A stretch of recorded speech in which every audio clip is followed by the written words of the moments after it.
You were at the Stop the War protest or demonstration that occurred outside the Department of Foreign Affairs in Dublin last Tuesday at 12:30 during the day. It wasn't advertised particularly well because it was only called a few days beforehand, but I understand that it is one of several demonstrations that are going to be coming up over the next few weeks and months, calling for the Irish government to call for peace and negotiations in Ukraine rather than sending over training and providing, if not armaments, at least other aspects of military requirements to the Ukrainian army. We just played this video, Padraig. You did in a few interviews there, I believe. That's right, yeah. You've recently been active down in Cork on the neutrality issue. We've seen recent warships come down into Cork. What has you up in Dublin here today? Well, we're trying to build the Irish neutrality campaign, and today the Stop the War campaign, another initiative, and the more initiatives the better, called for a picket here today at the Department of Foreign Affairs. So, of course, neutrality and stopping the war, these are all intertwined and the same, because all of them deny the sovereignty of the people. All of them are an attack on the rights of working people, because we're a peace-loving people. In this deep economic crisis, I suppose one of the big points is the cost of weapons being used in Ukraine war and in other wars. Like any year you could take it, would feed the whole world's population several times over. It would provide the hospital care, the education care, and have lots of change left over. So we're living through a period of the unravelling of civilization at a rapid pace. So a few of us came up here today, but it's a Stop the War initiative, so that's what we're about. We want people all over Ireland to take up this initiative and demand civilised behaviour from our state, demand that our neutrality be respected. Just a quick insight into the initiative that's going on here. Yeah, well, we started this campaign a number of weeks ago to highlight the impacts of war and what the war dehumanises people, the impacts it's had on people in European society. We saw the order and absolute destruction of people's lives through war, and we're standing really to build a big campaign, an anti-war platform to stop war, because war doesn't serve the interests of ordinary working class people. It only serves the interests of the ruling elites and the big corporate interests in society, and we shouldn't be dragged into something when we have a strong history in Ireland of standing up for neutrality and standing up for diplomacy.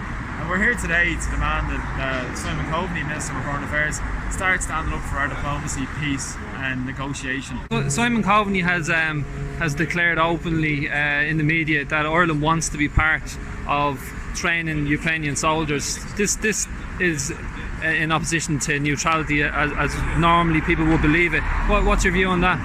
Well, they're doing this. I mean, I think he's actually violating the constitutional provisions on neutrality and our law. But aside from anything else, he's deciding this without reference to the Irish people at all. If you go back a number of months, Peter, the noises coming out of senior members of the government was that Ireland is militarily neutral but not politically neutral. And in recent weeks we've seen inclusion of Ireland in military activity. What's your analysis on this? Because the people generally have a belief that Ireland has a long-standing policy in neutrality, and how do you see this being betrayed at the moment? Well, absolutely. We saw in the past number of years, we've seen the move towards the PESCO deal, which is a structured cooperation of European countries to join this, to the precursor essentially towards the militarisation of Europe, towards the European army. We've seen recently the Irish government signing up to the Ukraine Defence Pact, where they're actually funding military aid into Ukraine as well. They're doing something quite similar as well in terms of more and more of these deals, shady deals, siding up to, as I said, warmongers. But in terms of our neutrality is vital to stand on the basis of, as I said, diplomacy, peace and negotiation. That's what Ireland should be standing for. And unfortunately it's got eroded, because we saw over the last number of months where there's been NATO battleships that have come into Cork, for instance, where there's over 4 NATO ships have come in. It's shocking. This is a basic sense of our sovereignty, a basic issue of democracy in society. Ulrich, what was your sense from the day? I know there wasn't too many people there, but that's because there wasn't much time given. What was your sense of the feeling from the people who did turn up? Yeah, well, like, people that turned up were there in good spirits, and the right approach, looking to meet up with other people of a like mind. It was interesting as we were there. There was some high-ranking military officials just leaving.